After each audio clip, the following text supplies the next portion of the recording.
जिन जिन स्कूलों को अस्पताल बनाया गया है वहां हमारे भाई बहन ड्यूटी कर रहे हैं, वह हमारे संघ से जुड़े। हम चाहेंगे तो वह नहीं करेंगे, लेकिन नहीं, शिक्षक साथ देगा सरकार का इस संकट में तो दे रहा। अब सरकार कितना मानवता का परिचय दे रही है, यह सरकार के मुख्यमंत्री नीतीश जी को सोचना है। उनको सोचना है कि जो शिक्षक आपकी इस लड़ाई में इतना साथ दे रहे हैं उसको आप किस तरह से देख रहे हैं, उनकी मौत पर आप क्या कर रहे हैं, या आप सोचिए। आप मुख्यमंत्री जी, आपके वार्ता नहीं करने के कारण डेली हमारे शिक्षक आर्थिक संकट से इलाज नहीं करा पाने के चलते मौत के मुंह में जा रहे हैं। अब आपको माननीय मुख्यमंत्री जी संज्ञान लेकर के शीघ्र वार्ता लिखित रूप से करके आपको आगे आना चाहिए। मुख्यमंत्री जी, अब आपको अपना अहंकार त्यागना चाहिए। इतनी मौतें हो गई हमारी, इतने हमारे भाई बहन काल के गाल में समा गए। आपको सर आगे आना चाहिए और हमको लिखित रूप से यह आपको देना चाहिए आश्वासन कि आपका 7 सूत्री मांग पूरा किया जाएगा, दमनात्मक कार्रवाई वापस ली जाती है, तुरंत आपको फरवरी, मार्च, अप्रैल का वेतन दिया जाता है। इस संकट के, कोरोना नामक महामारी के अभूतपूर्व संकट के समय बिहार के शिक्षक हड़ताल समाप्त करें। हम उम्मीद करते हैं कि माननीय मुख्यमंत्री आप सामने में आइए और यह हमारा निवेदन है कि आप पहल करके हमारे हड़ताल को ऐसे आश्वासन, स्पष्ट, लिखित, सम्मानजनक वार्ता करके समाप्त करवाएं। हम अभी भी कोरोना की लड़ाई में आपके साथ चल रहे हैं और आगे भी चलते रहें।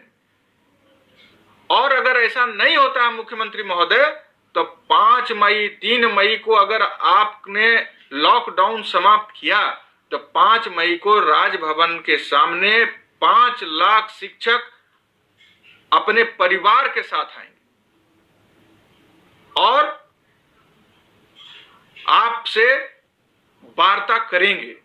आप नहीं करिएगा तो हम लोग आएंगे आपके घर के पास और वार्ता करेंगे। यह हमारा संवैधानिक अधिकार है। आप हमसे बात नहीं करिएगा, हम आएंगे आपके पास वार्ता करने। अब 5 लाख शिक्षक आएंगे। आज सोशल डिस्टेंसिंग का हम लोग पालन करेंगे अगर आप उस समय भी नियम बनाए रखिएगा तो। इसलिए माननीय मुख्यमंत्री जी, इस संकट के समय आप संज्ञान लीजिए और हमसे बात करिए। सभी भाई बहन निश्चिंत होकर रहिए, अफवाह से सावधान रहिए और जो जिस संघ से है कोई मतलब नहीं है। जो जिस संघ से है, अभी संघ संगठन का खेल तो सब लोगों ने बंद करा दिया है, तो उसको बंद रहने दीजिए। जिस संगठन से है अपने सभी लोगों, अपने, हमको कई लोग का फोन आता है, बोले भाई हाँ बताइए आप किस संगठन से? तो सर हम तो दूसरे संगठन से है। तो आप अपने अध्यक्ष जी से बात नहीं करते हैं? तो नहीं, हम तो इसमें डरने का क्या बात? अरे आप बनाए हैं तो आनंद कौशल अध्यक्ष है, तो बात करिए जिस भी संगठन से। आप हमको कहते हैं, आपकी बात हम सुनते हैं, तो आपके अध्यक्ष जी भी सुनेंगे। आप स्पष्ट रूप से उन तक प्रतिदिन लॉकडाउन में घर में रह के क्या करते हैं, क्या करते हैं? आप जिस भी संगठन में हैं उनके अध्यक्ष जी के व्हाट्सएप नंबर पर डेली लिखिए हड़ताल जारी रहना चाहिए, बिना सम्मानजनक लिखित वार्ता के हड़ताल नहीं टूटना चाहिए। फिर कोई भी अफवाह फैलाता है, आपको क्या दिक्कत है? जब तक आपके संघ के अध्यक्ष जी आपके भावना के अनुरूप हड़ताल पर डटे हैं, तब तक यह हड़ताल कोई नहीं तोड़ सकता है, कोई इस हड़ताल के साथ खिलवाड़ नहीं कर सकता है, ये आप जान लीजिए। लेकिन जब आपके संगठन के अध्यक्ष ही भाग जाएंगे तो भ्रम की स्थिति पैदा होगी। इसलिए जो जहां है, हमको जैसे चारों बगल से जंजीर से लोग जकड़ा है, हमारा जितना भी भाई लाख, जो भी भाई बिहार में लाखों लाख हमारे साथ है जुड़े, सब लोग हमारे हाथ पैर में जंजीर जकड़ दिए। हम भागेंगे कैसे? हमारा हाथ में तो शिक्षक का हथकड़ी लगा। तो सब लोग अपना अपना अध्यक्ष जी को कंट्रोल में रखिए। फेसबुक पर, व्हाट्सएप पर किसी को बिना वजह का कुछ मत बोलिए। आप जिस संगठन में हैं उस संगठन से अपने अध्यक्ष जी का साथ दीजिए और सभी लोग जब ठीक रहेंगे तो समन्वय समिति ठीक रहेगा। समन्वय समिति का निर्णय का सब लोग को पालन करना है, सब लोग कर रहे हैं। कोई लोग अगर कहीं भ्रम की स्थिति फैलाते हैं, आनंद कौशल गड़बड़ करेगा तो मेरा संगठन का लोग हमको निकाल देगा अध्यक्ष से, तो कैसे गड़बड़ करेंगे? इसी तरह से हर आदमी अगर अपने अपने संघ के अध्यक्ष पर नियंत्रण रखिएगा तो गड़बड़ कौन करेगा? कोई गड़बड़ नहीं कर पाएगा। और अगर आप खुला छोड़ते हैं तो यह आपकी भी बहुत बड़ी गलती और हड़ताल के साथ खिलवाड़ माना जाएगा। आप हमको खुला क्यों छोड़ते हैं? हम आपकी सेवा करने के लिए अध्यक्ष बने हैं, सरकार का दलाल बनने के लिए नहीं अध्यक्ष बने हैं। आज जो अमित कुमार जैसे अधिकारी इस तरह का हमारे मौत पर बयान दे रहे हैं कि हमको शिक्षक की मौत से कोई फर्क नहीं पड़ता है, या जो कुछ भी उन्होंने कोई मतलब नहीं है, वो पदाधिकारी निश्चित रूप से कोई दलाल शिक्षक हमारे बीच का कोई जयचंद उसका मन बढ़ाया है, तो उनका इतना कैसे बोल लेंगे वो?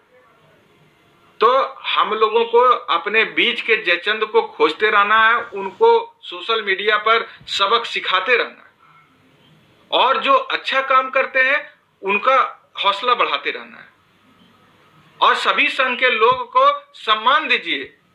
तमाम लोग एक दूसरे का सम्मान कीजिए। यह निर्णायक दौर में अफवाह नहीं फैलाइए। जो जिस संगठन से जुड़े हैं वह सब समन्वय धर्म का पालन कीजिए। कोई लोग कहते हैं कि वो जो है सो मीडिया में पटना में अलग बयान दे देते हैं, तो हम जो है अलग कार्यक्रम घोषित कर देंगे, तो हम जो है सो अलग बयान दे देंगे। इस तरह से जो करते हैं हम सबसे हाथ जोड़ के विनती करते हैं कि समन्वय धर्म का पालन कीजिए। और हमारे साथ जो लोग जुड़े हैं उनसे भी मेरा करबद्ध प्रार्थना है कि हमारा जंजीर हाथ में लगाए रखिए, कि समन्वय से अलग हम कुछ ना लिखें और कुछ ना बोलें। समन्वय समिति गलत करता है तो समिति की बैठक में आइए, VC होता है उसमें आइए, उसमें एक दूसरे को जितना बात बोलना है बोलिए। अपने आपस की बातों को सोशल मीडिया पर उजागर कर देते हैं, और उजागर करके सरकार को आप बल पहुंचा देते, सरकार का मदद कर देते हैं। क्या बात है भाई? आप समन्वय समिति से किससे सवाल करते हैं? जो गलती हुआ है वह किसी न किसी एक संघ के अध्यक्ष से गलती होता है, तो उससे सवाल समन्वय समिति से आई, उसकी गलती उसको समिति से बाहर निकाल दीजिए। आपके सोशल मीडिया पर सिर्फ रायता फैलाने से क्या हो रहा है? ना वह आदमी समिति से निकल पा रहा है, ना ही उनके से आप सवाल कर रहे हैं बैठक में आकर के। तो अगर आपको सही में लगता है कि कोई गलती कर रहा है तो उनसे बैठक में आके सवाल कीजिए, और उनको गलती करने से रोकना हम लोगों का काम है। मेरे संघ से जुड़े हो चाहे कोई भी हो, मेरा दो टूक कहना है, इस निर्णायक दौर में हम लोगों को बहुत सावधान रहने का जरूरत है। कहता है क्या कि जो है ये लॉकडाउन जो 15 मई तक चल जाएगा।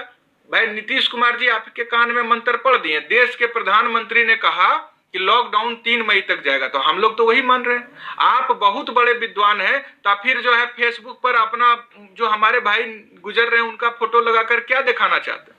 वो मर रहे हैं तो हमारे अंदर में ज्वाला भड़कना चाहिए कि हमारा भाई का निधन हो रहा है वेतन के अभाव में, इलाज के अभाव में। तो 3 मई के बाद अगला निर्णय का इंतजार नहीं करेंगे, 5 मई को सरकार को तुरंत लिख के देंगे। अभी तो हमारे VC में कई शिक्षकों का ये संगठन का राय आया था कि भाई लॉकडाउन में जेल भरो अभियान चलाओ, तो वो तो सहमति नहीं बनी उस पर।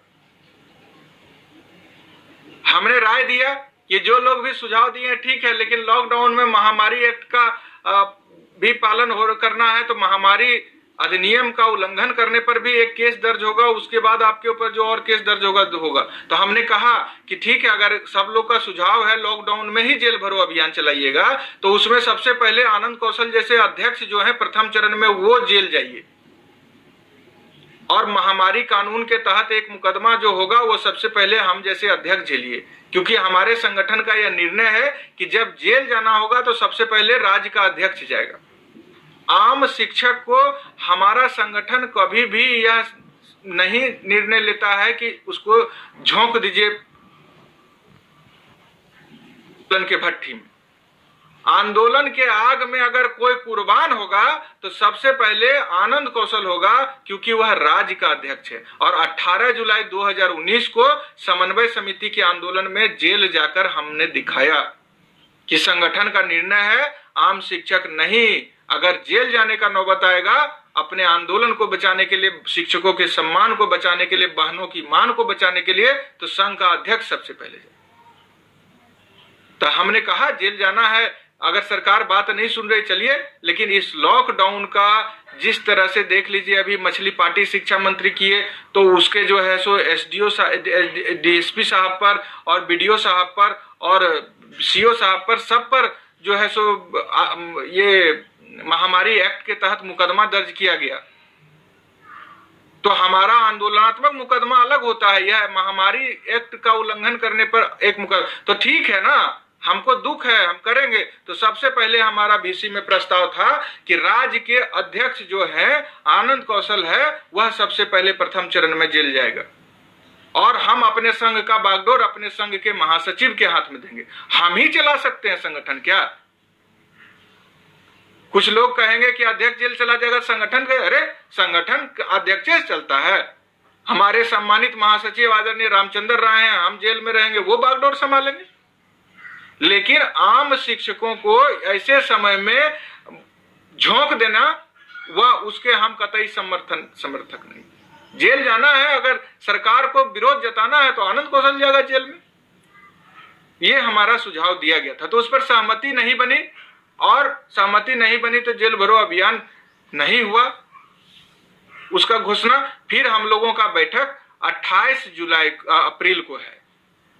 अभी जो एक सप्ताह के बाद 28 अप्रैल को फिर ना स्थिति परिस्थिति का आकलन के लिए समन्वय समिति की बैठक है। आप लोग जो सुझाव देना चाहते हैं, इस वीडियो जो अभी आ रहा है उस पर दो टूक रूप से अपना दीजिए। हड़ताल जारी रखना है तो जारी रखने का अपना निर्णय सुनाइए, हजारों हजार निर्णय लोग अपना दीजिए, जो सब लोग देखें कि शिक्षकों का निर्णय क्या है। और 28 अप्रैल को जब हम बैठक में जाएं, उसके लिए अगर कोई और सुझाव है, आंदोलनात्मक सुझाव है, या फिर आगे के लिए कुछ और आपका सुझाव है, तो वह सुझाव भी लिखें। यह मेरा आपसे अपील है। और